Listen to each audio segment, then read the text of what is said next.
Assalamualaikum warahmatullahi wabarakatuh. Alhamdulillah wassalatu wassalamu ala Rasulillah wa ala alihi wa sahbihi ajma'in.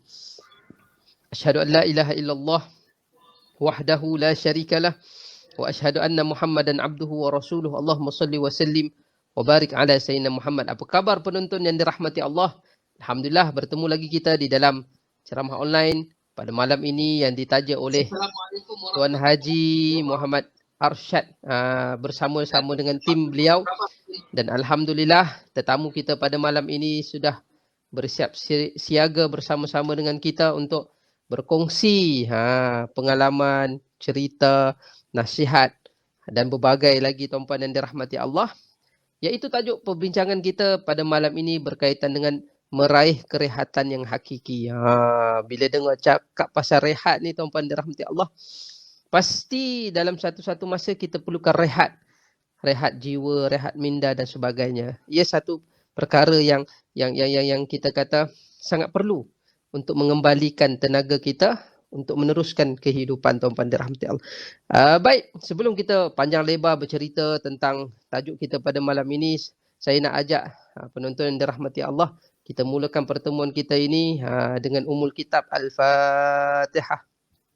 A'udzu billahi minasyaitonir rajim. Bismillahirrahmanirrahim. Alhamdulillahi rabbil alamin. Ar-Rahmanir Rahim. Maliki yaumiddin. Iyyaka na'budu wa iyyaka nasta'in. Ihdinas siratal mustaqim. صراط الذين أنعمت عليهم غير المغضوب عليهم ولا الضالين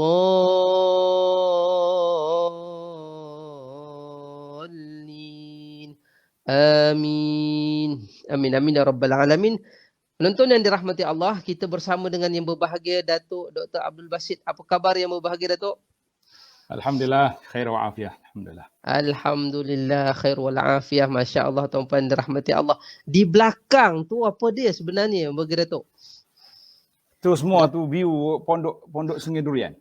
Masya Pondok Allah. Sungai Durian tu kita ada 20 hektar kawasan tu, semua tu bangunan-bangunan yang ada tu. Itu dan termasuk semua hutan-hutan sebelah dia tu. pelajar dewasa ataupun pelajar menengah? Kita ada dua-dua, menengah dengan dewasa. Tapi pertengahan tidak ada. Dia pertengahan tak ada. Pertengahan tak ada. Masya Allah. Maksudnya pelajar 13 sampai akhir. Okey. Dan pelajar 50 ke atas. Yang 50. 30, 40 kita tak terima. Okey. 40 tak terima, Masya Allah. Inilah nasib 40 tuan-puan dirahmati Allah. Baik, kalau 13 tu pelajaran dia ada berapa ramai yang menengah tu? Yang menengah tu. Ya, dia sekarang ni warga kita sebelum PKP lah, kita ada hampir 600 orang. Oh, separuh dekat 300 pelajar menengah.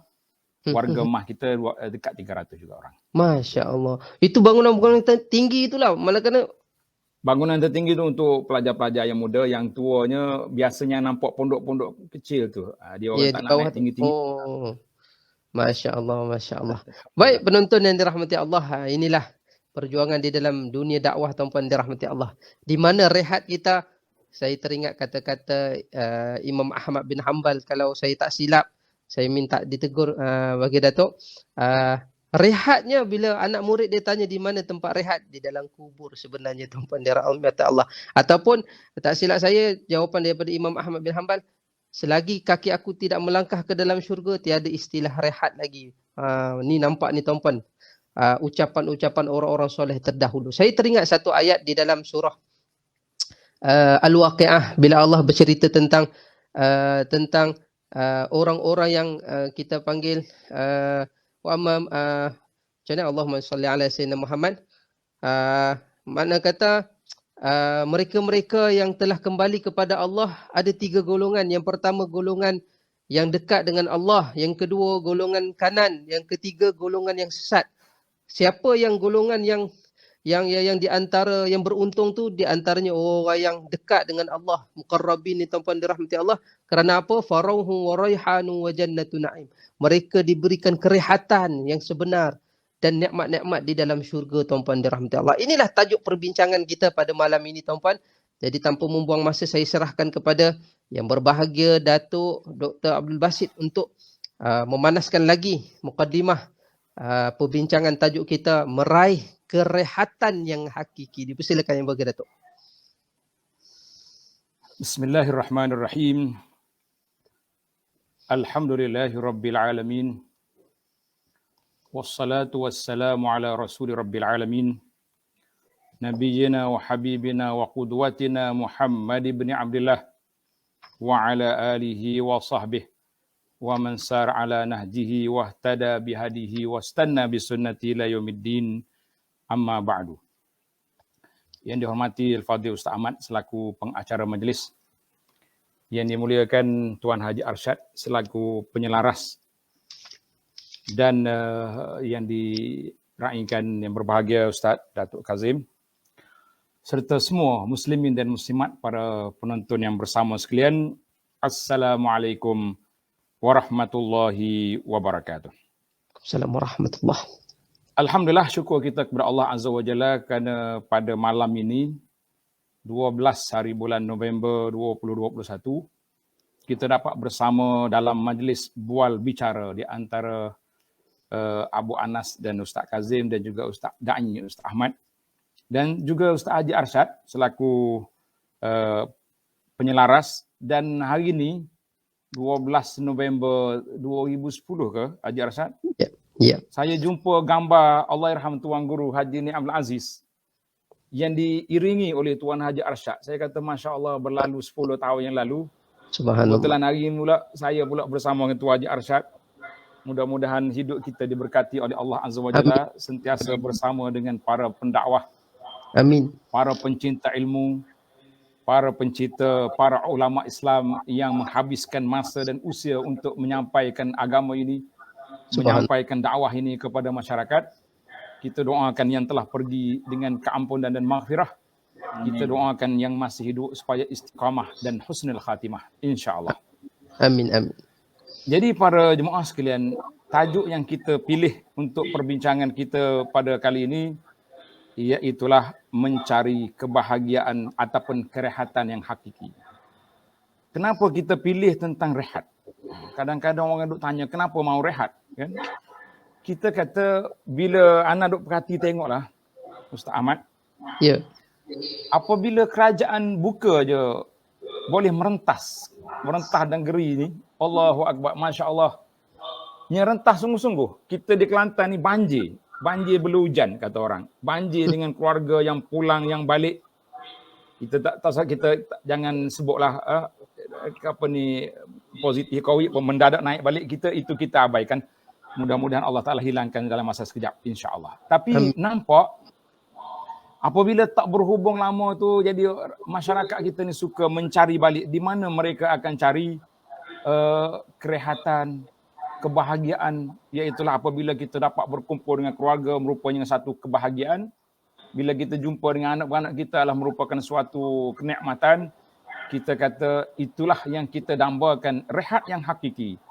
Apabila kita semua muslimin dan juga muslimat, sebagaimana Allah Taala sebut dalam surah Ali Imran, surah Ali Imran ayat 185, faman zuhziha 'anil nari wa udkhilal jannata faqad faz.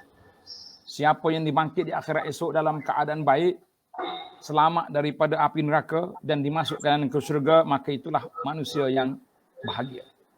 Wa mal hayatud dunya illa mata'ul ghurur. Kehidupan dalam dunia ini semata-mata mata benda yang terpedaya saja. Nampak cantik, kejar sampai dekat, tak tahu dari mana. Kita kadang-kadang bila kita bagi tahu kepada anak-anak kita, kita akan pergi travel, pergi tengok tempat-tempat yang baik, yang elok-elok. Berjalan kita tegak, naik kereta api lagi, naik bas lagi, naik kapal terbang. Sampai di sana, rupa-rupanya yang kita nampak cantik itu, dengan air terjunnya, dengan batu-batunya, dengan bunga reflesianya, masuk-masuk pergi penuh dengan pacaknya, penuh dengan nyamuk, penuh dengan macam-macam. Kita kata, di manakah kerehatan itu? Di manakah yang kita rasa rehat? Rupa-rupanya apabila tadi Ustaz Ahmad sebut, kan, Imam Ahmad rahimahullah ta'ala ditanya, matar raha. bilakah kita nak rehat ni? Tuan Syekh, bila nak rehat? Dalam riwayat ini kata, indama tada'u awwali rijlin fil jannah. Apabila mula-mula kamu pijak kaki dalam syurga, itulah rehat. Subhanallah. Ada juga ulama lain, ulama salah yang lain, dia bagi satu lagi sebelum syurga. Dia kata, iza kanatis siratu khalfana. Apabila titian sirat sudah berada di belakang kita, ketika itulah kita rasa ketenangan. Allah. Selagi belum melintasi sirat, bermakna belum lagi kita rasa rehat. Sebab apa tak rehat? Sebab kita tak tahu kita boleh melintasi sirat dengan cara yang baik ataupun tidak. Ya, betul. Sirat al-sirat al-mustaqim. Sirat yang kita akan melintasi ini satu benda yang wajib dilalui. Sebagaimana firman Allah Ta'ala, wa im minkum illa wariduha kana ala rabbika hatman maqdiya. Wa im minkum illa wariduha. Setiap kamu akan melalui sirat. Setiap kamu akan melintasi tiang ini. Kana ala rabbika hatman maqdiya. Satu benda yang mesti lalu. Tetapi setiap orang itu akan melintasi sirat melalui pelbagai cara. Ada orang yang kalbar seperti kilat menyambar, cep, duduk di belah sana. Subhanallah. Ada orang yang macam kuda yang pantas berlari. Ada orang yang melangkah, kata Nabi SAW, famakdush famajin, najin. Ada orang yang dicakuk dengan pencakuk, dia masih selamat. Allah. Dan ada orang yang na'udzubillah terus terhumban ke dalamnya. Kita kata sebagaimana doa para anbiya alaihimussalatu wassalam apabila duduk di tepi sirat, Nabi mengatakan Allahumma rabbi salim salim. Ya Allah selamatkanlah, ya Allah selamatkanlah. Itulah doa para nabi alaihimussalatu wassalam. Kita juga ingin berdoa kepada Allah azza wa jalla, Allahumma rabbi salim, ya Allah selamatkan kita di dalam perjalanan yang berat itu sehingga kita dapat rehat. Mana rehat kali pertama setelah sirat berada di belakang kita, rehat yang kali yang kedua setelah kita memijakkan kaki ke dalam syurga nanti insya-Allah. Jadi itulah yang dikatakan kerehatan yang kita nak cari. Jadi insya-Allah dalam perbincangan kita ni kita cuba tengok apakah persiapan untuk meraih kerehatan yang abadi itu. Itu mukadimah kita Ustaz Ahmad. Baik, terima kasih yang berbahagia Datuk Dr. Abdul Basit ataupun Abu Anas, kita panggil Abu Anas Al-Madani, masya-Allah tuan-puan dirahmati Allah.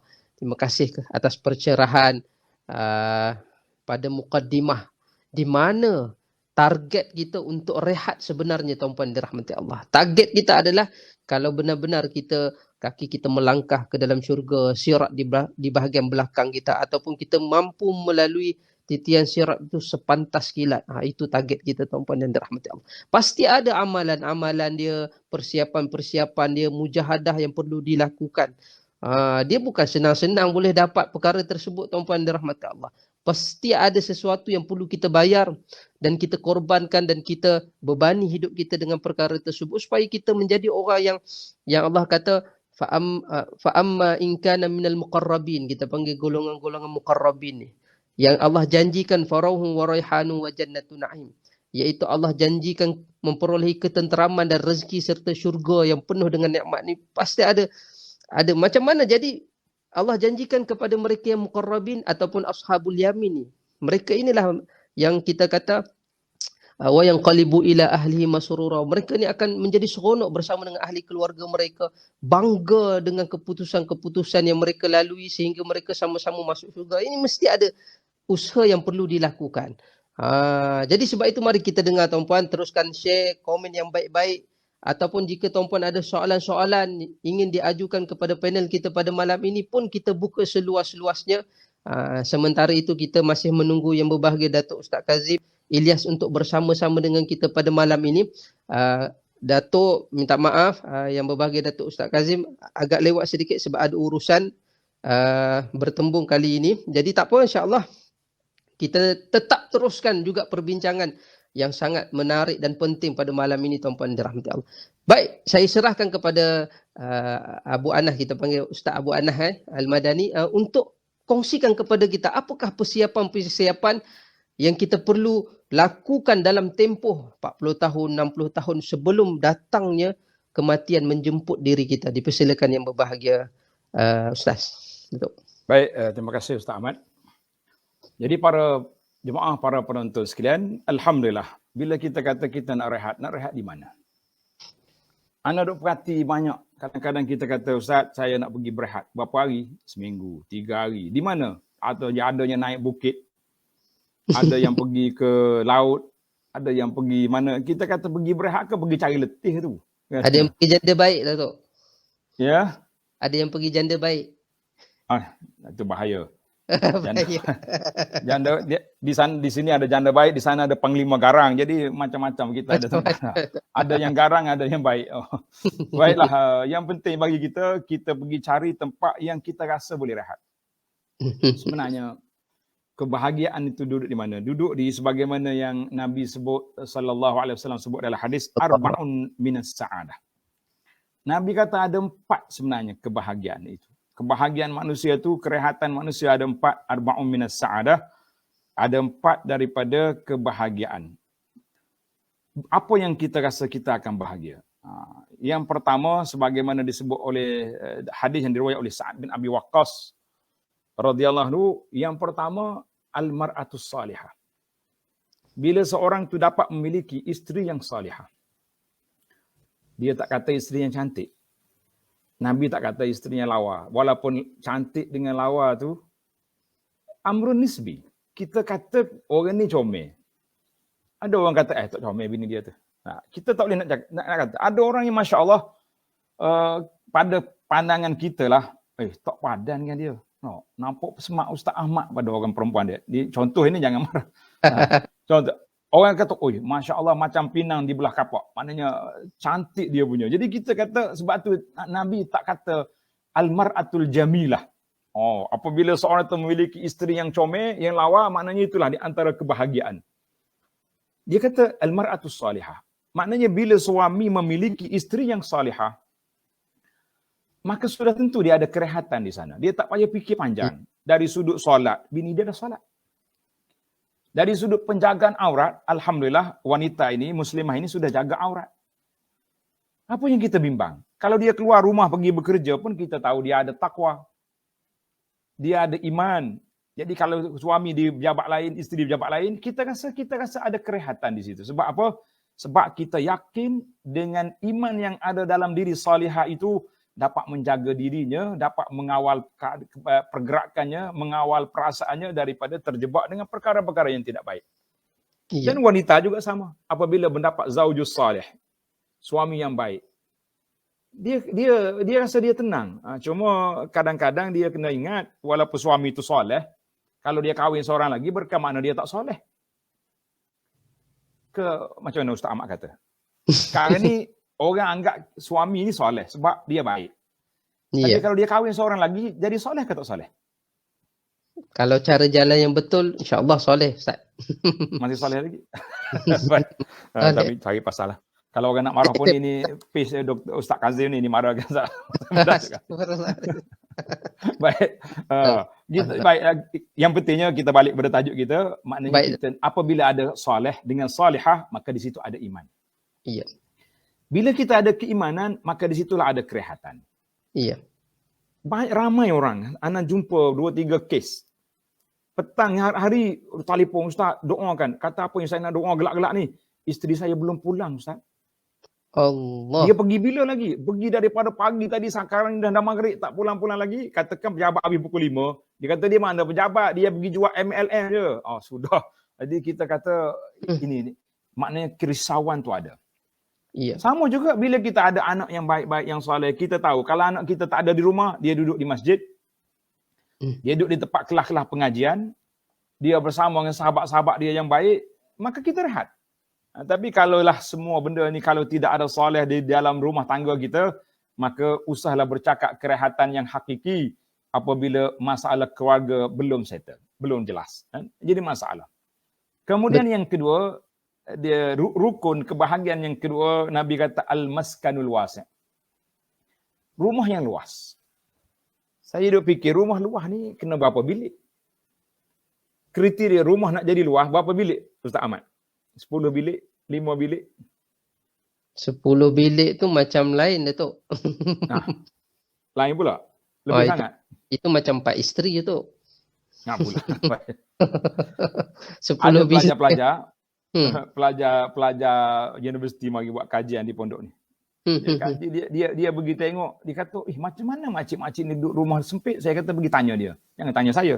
Dia pergi tanya. Akhir sekali habis dia buat kajian, dia datang, dia kata dia orang tu happy lah. Saya kata bukan makna luas tu dengan makna ukuran berapa meter, berapa kaki persegi. Luas itu apabila ada ketenangan dalam tu. Subhanallah. Ada orang yang rumahnya besar, berapa tingkat dia punya banglo. Nak sampai ke rumah dalam bilik dia 5 gap kita jumpa dulu kan. Daripada pintu besar, pintu pagar, pintu rumah macam-macam. Tapi dia dalam rumah nak tidur, terpaksa kena terlampil ubat tidur. Di mana kebahagiaan? Di mana kerehatan? Sebab itulah kita mengatakan bukan syarat rehat itu rumah besar. Yang ketiga, Nabi kata wal markabul hani, kenderaan yang baik. Kita tak kata kenderaan baik. Orang yang pemandu laju tu, dia bawa kereta apa? Dia bukan bawa kereta besar pun. Kancil, Myvi, apa lagi keretanya laju-laju yang masyhur atas jalan raya hari ni. Jadi orang ni kereta biasa, tapi dia punya kerehatan, dia punya kelajuan tu mengatasi kereta-kereta yang besar-besar yang dimiliki oleh orang lain. Kemudian Nabi sebut yang keempat, dipanggil al-jarus salih. Jiran tetangga yang baik. Bila kita ada jiran tetangga yang baik, itulah kita dapat kerehatan. Karena itu di antara hadis Nabi SAW, Nabi kita bersabda, di antara doa yang diminta, Allahumma inni a'udzubika min jarisu fi daril muqamah. Ya Allah, aku minta berlindung daripada jiran yang buruk perangai dia di negeri yang kekal. Maknanya di kediaman yang kekal. Kalau rumah sewa tak apa. Bulan ni kita tunggu sini, jiran tetangga tak baik, bulan depan kita keluarlah cari rumah sewa lain. Tapi kalau rumah beli, nak lulus dia punya beli rumah ni berapa ratus ribu, berapa masa kita dah habis daripada satu bank ke bank, tiba-tiba dapat beli rumah pula, jiran pula tak baik, kita kata Masya Allah ini satu kerugian. Mana itu di antaralah, kalau kita nak cari kebahagiaan duduk di mana, biarlah kita ada keluarga yang bahagia, yang soleh, rumah juga yang luas, selesa, kemudian jiran tetangga yang baik dan juga kenderaan yang baik. Maka itulah hadis ini diriwayat oleh Akhraj Ibn Hibban dan lain-lain para ulama dengan sanad yang baik.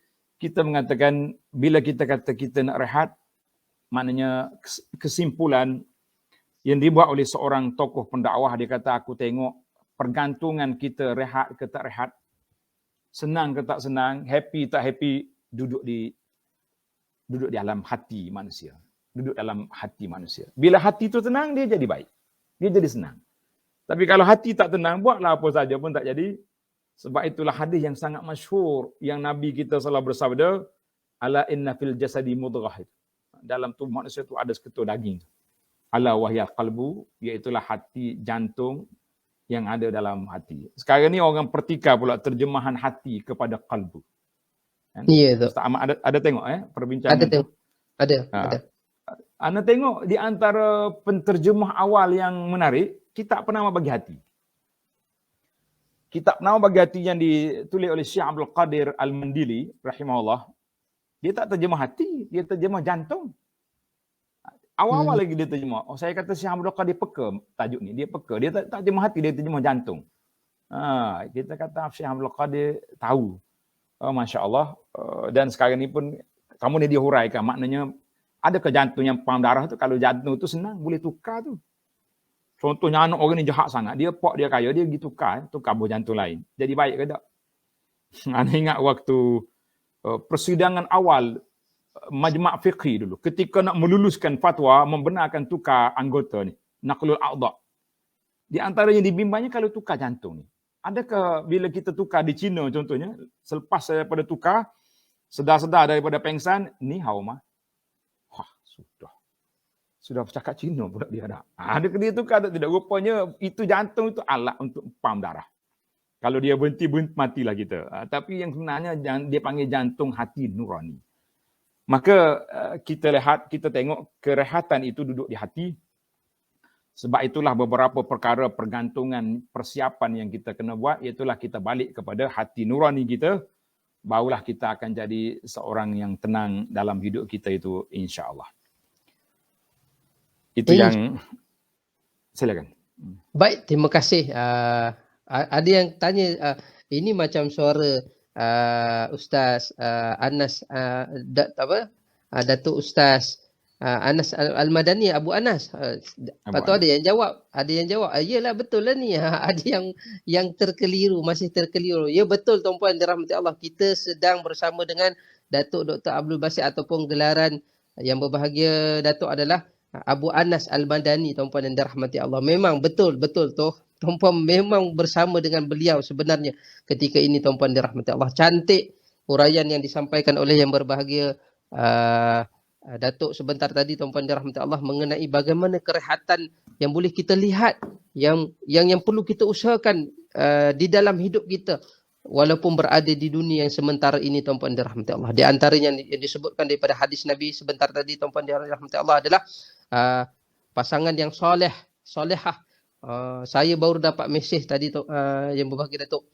Ada seorang isteri umur 60 tahun, dia rasa tertekan dengan pasangan dia sebab pasangan dia, si suami sudah tidak sayang lagi pada dia, tidak sayang pada anak-anak, bahkan dia suka pula bercinta dengan sejenis di umur-umur seperti ini. Dia menangis Ustaz, dia buat voice, dia menangis.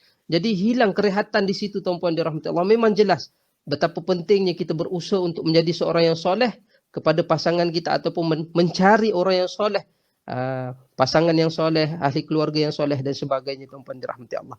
Jadi memang tepat apa yang disampaikan oleh yang berbahagia Datuk sebentar tadi, tuan-puan dirahmati Allah. Baik, terima kasih kepada penonton yang terus bersama dengan kita, hampir 1.1K yang bersama dengan kita pada malam ini, Datuk. Berbesar hati ingin mendengar perkongsian nasihat daripada yang berbahagia Datuk pada malam ini.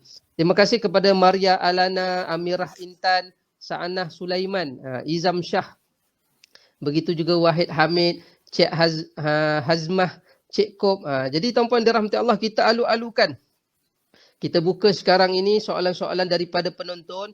Kita masih menunggu yang berbahagia Datuk untuk bersama dengan kita. Jika yang berbahagia Datuk telah selesai urusannya, kita tunggu arahan daripada kru kita yang bertugas sekarang ini. Tak apa, apapun kita teruskan yang bersama dengan tetamu kehormat kita yang berbahagia Datuk. Okey, baik, kita tengok adakah soalan-soalan daripada penonton.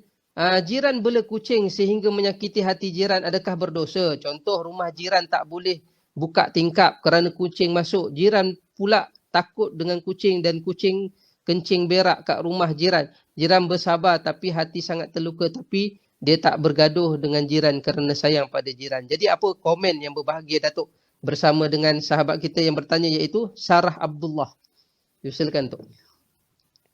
Ini di antara salah satu daripada ujian Allah kepada kita apabila kita mendapat jiran yang tak peka dengan suasana. Ya. Dia nak bela kucing ke, nak bela burung, itu hak dia. Tapi dia kena tahu hak jiran. Kan? Dalam kaedah kita berjiran, kita nak angkat suara kuat yang membingitkan bising kepada jiran pun tak boleh. Walaupun dengan baca Quran yang kuat ke. Apalagi yang kedua, kita kena jaga bau. Kalau nak bela kucing, jangan kucing kita pergi berak di rumah orang. Ataupun masuk dalam rumah orang. Jadi kita kena ada kawalan. Jadi kalau macam ni lah keadaan, berdosa tuan-tuan. Walaupun jiran tu senyap, orang panggil makan hati berulam. Jantung dia tak komen sebab dia kata nak jaga hati jiran. Tapi kenapa pula jiran tak jaga hati dia? Boleh jadi dia luahkan perasaan di sini. Mudah-mudahan jiran juga dengar apa yang kita bincangkan. Kita mengatakan dalam hadis Nabi SAW, man kana yu'minu billahi wal yaumil akhir. Kan dalam hadis yang panjang Nabi kita, siapa dia betul-betul beriman kepada Allah dengan hari akhirat, fala yu'zi jarahu. Jangan dia menyakiti jiran dia. Fal yukrim dhaifahu. Hendaklah dia muliakan tetamu. Fal yaqul khairan aw liyasmut. Beberapa ciri-ciri yang Nabi kita sebut tentang man kana yu'minu billahi wal yaumil akhir. Siapa yang beriman kepada Allah dengan hari akhirat. Ini kriteria. Di antaranya la yu'zi jar, jangan menyakiti jiran. Jadi ulama hadis kata menyakiti jiran itu termasuklah benda bau busuk, suara bising, dan termasuk juga kucing-kucing kita ni. Bela kucing tapi lepas. Masuk dalam rumah orang ni macam-macam. Dia ada benda yang dia tak suka dengan hayawan pun ada. Kan ada orang yang allergic dengan hayawan ataupun jenis asma, tak kena bulu-bulu. Jadi tuan-tuan, kita kena jaga hati jiran kita sebagaimana kita tak suka orang buat tak baik pada kita, kita jangan buat tak baik pada orang. Jadi bukan semua orang macam kita suka benda-benda tu. Kita kata hati-hatilah supaya kita menjadi orang yang betul-betul beriman kepada Allah, jangan menyakiti jiran tetangga. Wallahu a'lam. Wallahu alam. Terima kasih atas nasihat yang berbahagi Datuk sebentar tadi berkaitan dengan betapa pentingnya kita menjaga hubungan yang baik dengan jiran kita. Termasuklah jangan biarkan haiwan kita ni buat kacau dekat rumah jiran tuan-puan dirahmati Allah. Nanti jadi kes lain tuan-puan dirahmati Allah. Baik, seterusnya ada yang tanya tajuk apa malam ni. Tajuk kita pada malam ini kita masih kekal dengan tajuk meraih kerehatan yang hakiki di sisi Allah Subhanahu Wa Taala. Makna kata di dunia lagi kita boleh mendapat kerehatan yang hakiki tuan-puan dirahmati Allah, iaitu melalui 4 perkara yang dikongsikan yang berbahagia Datuk sebentar tadi. Baik, ada lagi soalan daripada penonton. Jiran-jiran saya Chinese dan sebelah saya India. Saya seorang je Melayu kat area ini. Syah Awang, terima kasih kerana respon. Assalamualaikum Ustaz, macam mana kita nak menghadapi keadaan jiran yang membela kucing? Okey, ni tadi dah. Tadi dah. Makna kata kena tegur elok-elok, cakap elok-elok. Baik, seterusnya ada lagi tak? Siapa yang betul beriman kepada Allah dan hari akhirat muliakan jirannya? Ya betul, Rafiah binti Adnan, Masya Allah. Okey, ada lagi soalan. Okey, daripada penonton dipersilakan. Tai kucing pun jiran bising. Itulah kena jaga. Izam Shah, kita kena jaga jangan sampai jiran tu terseksa dengan perangai kucing kita. Jaga kucing kita elok-elok, beli sangkoi elok-elok, jaga elok-elok, jangan sampai terlepas buat hal kat rumah orang. Apakah hukumnya menyiarkan bacaan ayat suci Al-Quran di dalam masjid ketika jemaah sedang menunaikan solat?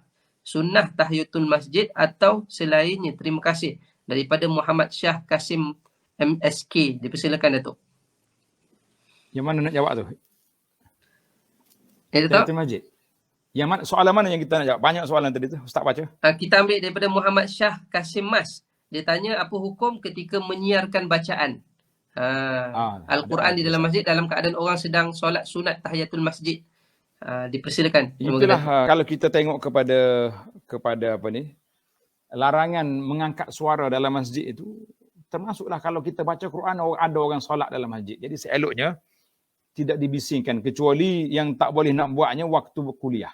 Waktu kuliah itu satu agenda. Di antara maghrib dengan isya kita ada kuliah. Selepas solat subuh kita ada kuliah subuh. Tapi selepas solat subuh tak ada masalah. Sebab lepas solat subuh bukan ada waktu solat sunat ketika itu. Selepas solat subuh tak ada waktu solat sunat. Yang kita bimbangnya waktu selepas maghrib. Lepas maghrib, tapi dah jadi uruh dari Malaysia, dibenarkan untuk berkuliah daripada maghrib sampai isya. Jadi kalau ada orang nak solat sunat tu mungkin dia ambil satu ruang yang lebih selesa lah di tepi-tepi yang tidak kuat suara itu.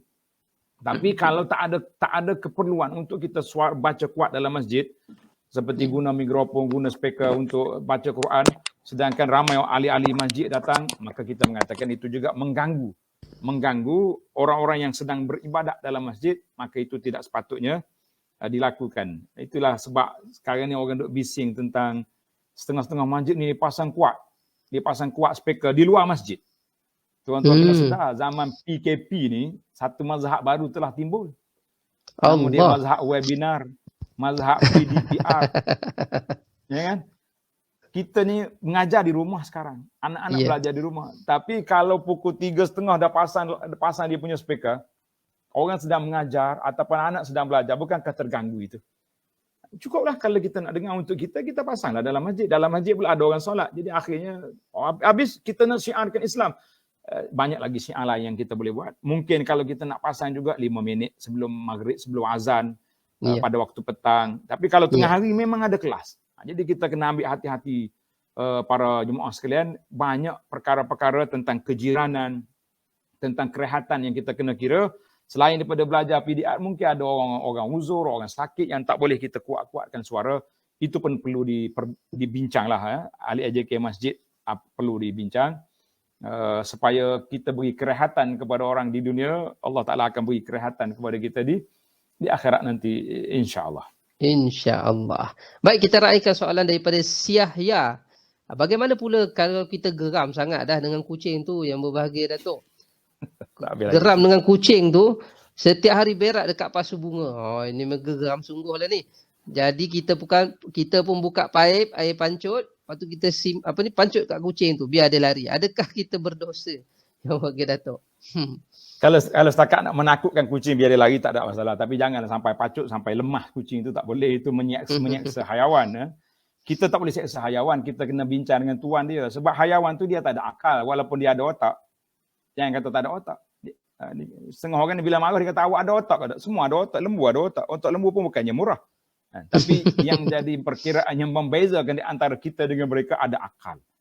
Itu sebab jadi dipanggil orang mukallaf tu, apabila orang tu ada akal baru dia jadi mukallaf. Maka untuk kita mencari kerehatan ini, jadi di atas dunia ni perlu sangatlah kita para pelajar, para jemaah sekalian mencari perkara yang boleh memberi kerehatan kepada kita yang hakiki. Baik, saya baca satu soalan yang ditanya kepada Sayyidina Ali radhiyallahu anhu. Silakan. Orang pergi tanya Sayyidina Ali. Dia kata, ya Amirul Mukminin, sif lana dunia. Menarik ni tuan-tuan. Menarik tu. Dunia. Ceritakan kepada kami apa itu dunia. Sayyidina Ali ni rajul al-Khalifah al-Hakim, seorang yang banyak hikmah, kerana itulah banyak kata-kata Sayyidina Ali dinukilkan kepada orang. Kan? Tapi ada setengah kitab macam Nahjul Balaghah, kita pun tak tahu yang mana sahih, yang mana tak sahih dia punya maklumat. Tapi dalam kitab ini yang dinukil oleh Ibn Abdul Bar, dia kata, Sayyidina Ali jawab, ma'asifulaka min darin. Dengar ni, Sayyidina Ali kata, apa yang aku nak sifatkan kepada kamu tentang dunia? Dunia ni man sahha fiha amin. Siapa dia sihat, tak ada penyakit, dia rasa aman. Macam kita hari ni, waktu sihat walafiat ni kita rasa tenang, rasa aman, rasa happy kan. Wa man saqama fiha nadim. Siapa dia mula sakit, banyak penyesalan. Oh, salah aku dulu. Waktu sihat dulu tak pergi pula masjid. Waktu sihat dulu tak pergi haji lagi. Dah tua-tua, dah sakit-sakit ni baru daftar nak pergi haji, susah. Kan? Pergi kena bawa wayar, kena bawa ubat, kena bawa macam-macam. Nak pergi masjid pun tak larat dah. Macam-macam dia punya penyesalan yang tak ada kerja, tak ada apa. Sayyidina Ali kata. Wa man iftaqara fi hazin. Siapa dia berhajat kepada dunia ini, orang tu akan duka cita yang berpanjangan. Kata Ali. Wa man istaghna fiha futin. Siapa dia ada banyak harta, dia pula terfitnah dengan ujian dunia yang begitu besar. Kita ni kadang-kadang bila mari ujian jadi sombong, jadi tak dengar, terlupa diri, lupa daratan, lupa macam-macam lupa. Ali kata halaluha hisab. Yang halalnya akan dihitung satu persatu di akhirat esok. Wa haramuha azab, yang haramnya sudah pasti kena azab. Itulah yang kalau aku nak, orang tanya Ali, apa itu dunia? Ali bagi kepada kita, dunia itu dengan kesan dia. Itu dipanggil kebijakan Sayyidina Ali radhiyallahu anhu. Dia jawab dunia itu dengan kesan, asarid dunia. Kesan dunia. Maknanya siapa dia dapat dunia, mungkin dia sombong. Siapa dia terlepas dunia, mungkin dia hazin. Dia duka cita, dia sedih. Siapa dia, yang pentingnya di akhirat esok, kalau dia bawa yang halal pun dia kena hisab, kalau bawa yang haram kena azab. Jadi kata-kata Ali ini dinukil oleh Ibn Abdul Bar dalam kitab Al-Mujalasah. Dan mungkin kata-kata ini diambil daripada hadis Nabi SAW. Yang diriwayat oleh Sayyidina Anas radhiyallahu anhu, kata Nabi SAW, man kanatil akhiratu hammahu. Siapa dia jadikan akhirat itu agenda hidup dia. Ini tuan-tuan, kita nak cari bagaimana nak mencari kebahagiaan. Siapa dia letak depan mata dia, akhirat itu, semua pekerjaan kita nak buat untuk akhirat. Kita kerja ke? Boleh ke Ustaz? Kita kerja untuk akhirat? Naam. Siapa dia cakap kerja ni tidak untuk akhirat? Apabila kita keluar rumah, pergi bekerja kerana nak mencari rezeki yang halal, untuk dibawa balik kepada keluarga kita di rumah, untuk diberi kepada keluarga, diberi kepada isteri dan anak-anak nafkah yang halal, maka kerja kita itu dikira satu ibadah. Itu yang dikatakan, siapa dia jadikan akhirat itu agenda utama dari hidupnya, ja'alallahu ghinahu fi qalbi. Allah Ta'ala jadikan rasa kaya, tenang dalam hati dia. Dalam hati. Dia tak dengki dengan orang, dia tak sibuk dengan orang. Yang orang duk dengki, duk hasad orang ni sebab apa? Sebab bukan dunia adalah hati dia. Yang ni dunia dia hanya dekat mata dia aja. Wa jama'a lahu syamlahu. Allah akan kumpulkan untuk dia apa yang terpisah. Projek payah nak dapat, orang yang takut Allah Ta'ala ni projek dia mudah dapat. Wa atathud dunya wa hiya raghimatun. Dunia merengek nak tumpang dalam poket dia walaupun kita tak nak sangat. Allahu akbar. Jadi orang yang terlampau nak tak dapat. Orang yang tak nak dapat. Masya-Allah.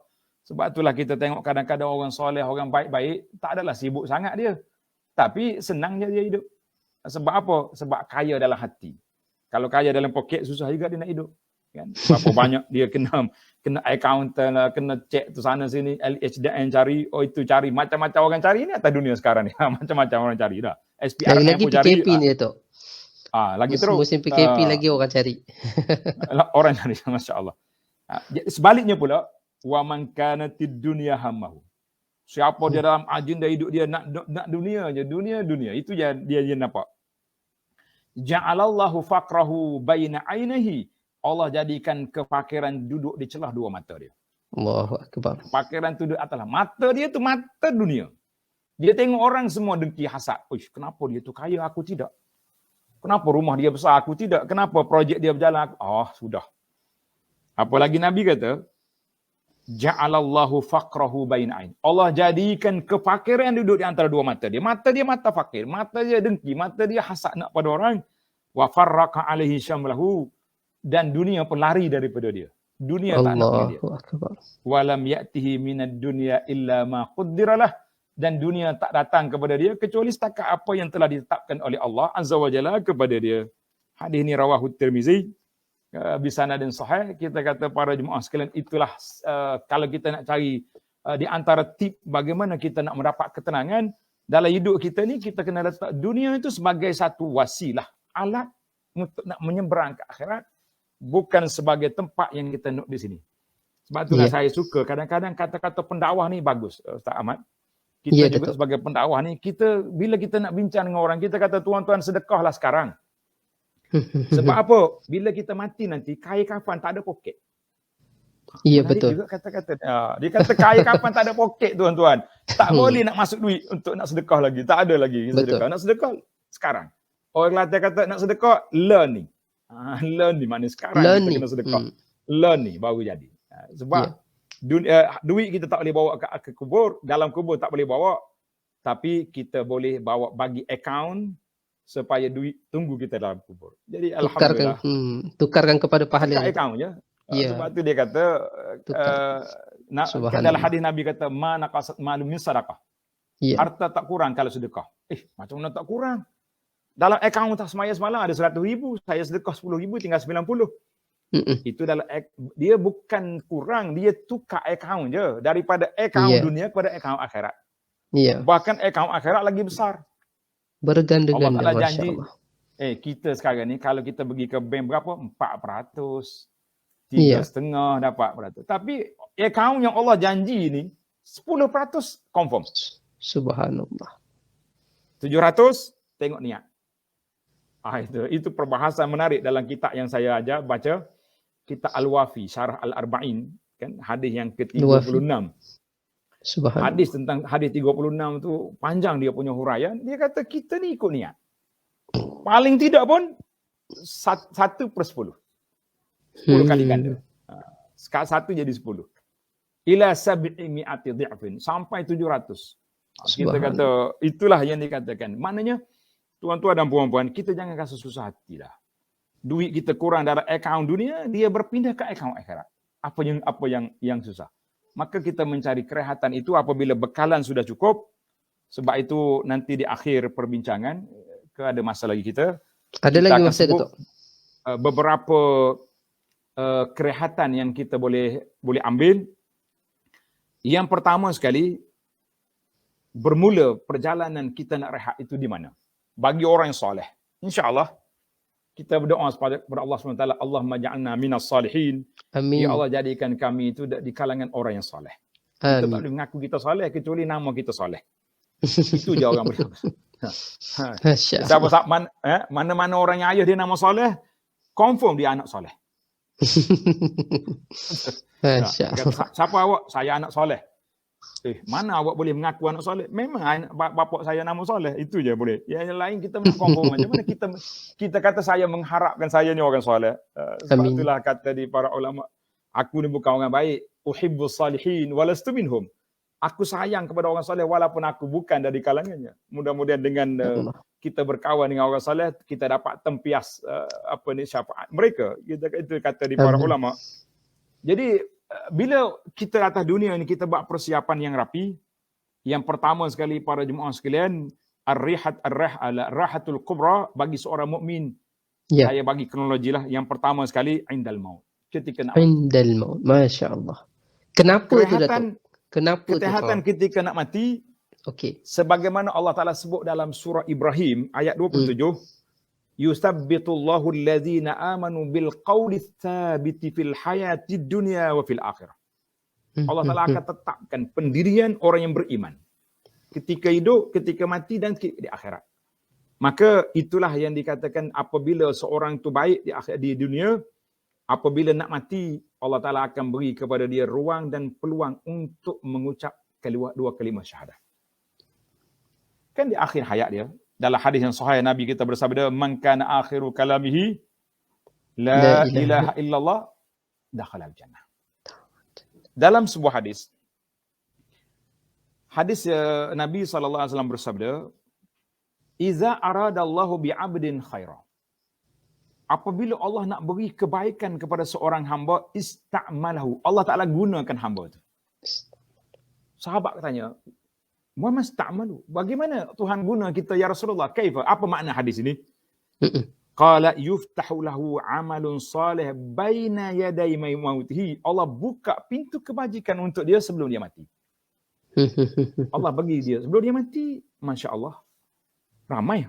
Kita tengok orang-orang yang dulunya lara, macam-macam cerita tentang dia kalau kita baca, kita tengok dalam berita-berita macam-macam. Tapi Masya Allah di akhir hayat dia menjadi kata orang kaki masjid, duduk dalam majlis ilmu sentiasa, mendampingi para alim ulama, dan dia mati dalam keadaan yang dicemburui oleh orang. Kita kata itulah di antara kerehatan yang pertama, iaitulah apabila datangnya malakul maut dalam keadaan dia duduk dalam suasana yang baik. Dalam Al-Quran Tuhan sebut, innal ladzina qalu rabbuna Allah tsumma istaqamu tatanazzalu alaihimul malaikah. Malaikat akan datang ketika nak mati, malaikat beritahu kepada dia, wa abshiru bil jannati allati kuntum tu'adun. Ambillah khabar gembira dengan syurga yang dijanjikan. Sebab itu kadang-kadang orang yang nak mati ni sakit lama. Lama sakit, berapa tahun-tahun sakit. Dia sakit, anak-anak dia juga turut sakit lah. Nak berjalan tak boleh, nak pergi mana pun tak boleh, terpaksa kena tunggu. Lebih-lebih lagi yang koma lama ni, hidup pun tidak, mati pun tidak. Kita kata Allah Ta'ala lah bagi pahala kepada anak-anak yang Allah Ta'ala uji dengan masalah ini. Dan kita doakan semua Allah Ta'ala selamatkan kita semua insya-Allah. Amin. Maka bila Nabi kita selalu tengok orang lalu, jenazah dibawa depan Nabi, Nabi kata mustarihun wa mustarahun minhu. Dia rehat ataupun orang lain rehat daripada dia. Sahabat tanya, ya Rasulullah, mal mustarih? Apa dia maksud rehat tu? Maknanya kalau dia ni orang baik, bila dia mati, hilanglah segala sakit.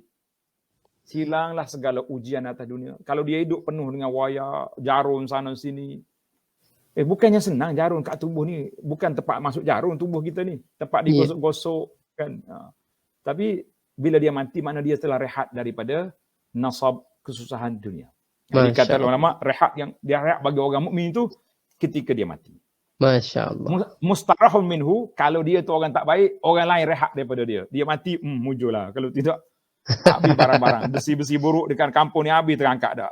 Tudung-tudung longkang parit pun cabut habis mari budak ni. Allahu Akbar. Yang kedua, ar-rahatul kubra ketika dia tengok di mana ke tempat duduk dia. Sebab itulah kata Nabi sallallahu alaihi wasallam yang diwayat oleh Ibnu Umar. Inna ahadakum idza mata. Bila orang tu nak mati, orang soleh, ketika itu malaikat datang, tadi ayat saya baca tadi, dia akan tunjuk di mana tempat duduk dia. Masya-Allah. Sebab itu dalam hadis kata orang mukmin yamutu bi'araqil jabib. Orang mukmin dia mati berpeluh di dahi dia. Sebab apa? Sebab setelah dia tengok tempat duduk dia di syurga yang begitu besar. Ketika itu dia rasa malu pada Allah Azza wa Jalla. Aku nak engkau sediakan untukku tempat yang begitu baik. Aku di dunia dulu tak banyak pula ibadat. Mulut tak banyak sebut nama Allah. Lebih banyak sebut nama orang daripada nama Tuhan. Sedangkan kata ulama, sebut nama orang itu bala, sebut nama Allah itulah pahala. Sebut nama orang bala, sebut nama Allah itulah pahala. Jadi kita kena ingat, itu di antara yang disebut oleh para ulama kita. Maka orang ni bila dia tengok, ketika itulah Nabi SAW sebut dalam hadis, man ahabba liqa Allah, ahabba Allah liqa'ah. Siapa dia rindu nak jumpa Allah, Allah nak jumpa dia. Sebab bila tengok tempat duduk dia di syurga, ketika dia nak mati cepat-cepat. Kalau boleh dia nak marah, anak-anak yang ada sebelah dia sibuk dia telefon doktor, biar dan yang bagi doktor datang. Aku dah nak mati, tapi jarang orang yang Allah Taala bagi karamah. Iya. Dia nampak kematian dia. Ada beberapa cerita orang soleh yang kita dengar. Bila doktor datang nak bantu dia, dia kata, doktor, tak payah bagi ubat, tak payah bagi jarum, inni amut. Inni aral maut. Aku nampak kematian. Malaikat maut sudah ada di tepi. Allahu Akbar. Masya Allah. Saya mula-mula dengar seorang pemuda, cerita dia di Arab Saudi ni. Itu. Pemuda ni mati ditembak oleh kawan, tertembak. Kan dia orang main memburu hayawan, tembak. Bila dia kena flu, dibawa hospital, doktor sibuk-sibuk nak selamatkan dia. Dia kata, doktor, tak payah buat apa-apa, inni aral maut. Aku tengok kematian. Doktor pun kelang kabut. Tak buat, etika perubatan kena bantu. Nak buat, dia kata dia nampak mati. Buat apa? Jadi akhirnya dia mati. Bila budak ni mati, doktor tak nak keluarkan mayat budak ni sehingga ayah dia datang. Bila bapak dia datang, dia tanya, ya Ammi, pakcik, apa amalan anakmu buat? Apa amalan budak ni? Pakcik pun termenung. Dia kata budak ni biasa ya. Tapi kebaikan dia yang aku boleh sebut di sini, satu je dia kata. Pukul 5 pagi, dia yang mengejut kami untuk bangun tahajud. Subhanallah. Masya Allah. Sentak kita Ustaz. Sentak Ustaz. Di pukul 5 pagi, kerja dia bangunkan mak ayah. Anak-anak kita pula habis suara kita tempik. Tak bangun-bangun juga untuk bangun tahajud. Allahu Akbar. Subuh pun tak bangun tu. Itulah, na'udzubillah. Jadi kalau bapak dapat anak macam ni, isteri dapat suami yang bangun kejutkan kita untuk tahajud, suami dapat isteri yang mengejutkan kita untuk tahajud, kita kata hadhir rahah. Ini di antara ciri kerehatan di atas dunia yang insya-Allah kita akan dicalonkan untuk berehat di akhirat nanti. Jadi didiklah anak-anak kita, keluarga kita supaya ini di antara contoh. Yang ketiga, ar-rahah kubra, ketika kita telah menerima suratan di sebelah tangan kanan di akhirat esok. Yang keempat, sebagaimana kita sebut tadi, apabila kita telah melintasi sirat dengan cara yang baik, tak ada cala-cala di tubuh, tak kiralah kita berjalan ke, berlari ke, macam kuda kencang ke, macam mana, yang pentingnya kita nak selamat di atas sirat. Ya. Bila selamat, kemudian yang kelima, kerehatan yang hakiki apabila kita telah sampai ke dalam syurga. Innal muttaqina fi jannatin wa uyun udkhuluha bisalamin aminin. Itulah kita kata mencari kerehatan yang abadi daripada dunia kita rehat. Biarlah kita sampai berehat sampai ke dalam syurga. Jadi tuan-tuan dan puan-puan, itulah 5 perkara kerehatan yang dapat kita kongsikan dalam perbincangan yang ringkas ini, insya-Allah. InsyaAllah. Setakat mana yang sempat yang untuk kita bincangkan. Wallahu'alam. Wallahu'alam. Terima kasih Yang Berbahagia Datuk atas perkongsian nasihat yang telah diberikan. Masya Allah, tuan-puan dirahmati Allah. Saya cuba menghafal satu persatu supaya lepas ni saya tak lupa dah tuan-puan dan dirahmati Allah, dan insya-Allah kita sama-sama boleh ulang balik apa yang diucapkan dan dikongsikan oleh Yang Berbahagia Datuk sebentar tadi berkaitan dengan 5 kerehatan yang paling besar yang ada pada orang yang beriman, bermula daripada kematian yang baik tadi, kemudian apabila kita diperlihatkan di mana tempat kita di dalam syurga, masya-Allah, subhanallah. Kemudian bila suratan buku amal kita dapat di tangan yang kanan, maka mudahlah hisab kita. Kemudian apabila kita dapat melintasi titian sirat, sepantas kilat, mana kata selamat di dalam melalui perjalanan titian sirat tu tadi tuan-puan dan rahmat Allah. Dan akhir sekali bila kita benar-benar melangkah kaki masuk ke dalam syurga, ya Allah, inilah kerehatan yang sebenar yang perlu kita buru dan kita target sama-sama tuan-puan yang dirahmati Allah. Jadi untuk mendapatkan semua perkara ini tuan-puan yang dirahmati Allah, apa dia? Tadi yang berbahagia Datuk dah ceritakan satu kisah anak muda yang suka mengejut ibu bapanya untuk bangun tahajud. Makna kata ia berusaha melakukan kebaikan bersama-sama. Makna kata berusaha untuk menjadi orang yang luar biasa dalam kebaikan. Makna kata di sini bagaimana kita nak istiqamah di dalam kebaikan. Macam Ustaz sebut tadi dalam satu ayat Al-Quran, istaqimu fastaqim, makna kata istiqamah. Sehinggalah malaikat datang menyambut kita ketika kematian kita dengan memberi khabar gembira tentang syurga. Oh, itu memang itulah hakikat-hakikat yang kita harapkan sebenarnya tuan-puan yang dirahmati Allah. Cerita-cerita ini hanya kita dapat di dalam agama ini sahaja tuan-puan yang dirahmati Allah. Walaupun kita tidak melihat dan kita tak tahu situasinya bagaimana, tapi telah diceritakan oleh Nabi SAW di dalam Al-Quran, di dalam hadis. Begitu juga para ulama kita telah menceritakan perkara ini tuan-puan dan rahmati Allah. Jadi tajuk kita masih tidak berubah tuan-puan dan rahmati Allah, meraih kerehatan yang hakiki. Jadi telah terjawab segala persoalan tentang tajuk kita pada malam ini. Kita ucapkan jutaan terima kasih kepada yang berbahagia Datuk Dr. Abdul Basit ataupun dikenali juga sebagai Abu Anas Al-Madani. Juga tidak lupa juga kepada penyelaras kita Tuan Haji Muhammad Arsyad. Kita dah berada di hujung rancangan sebenarnya tuan-puan dan rahmati Allah.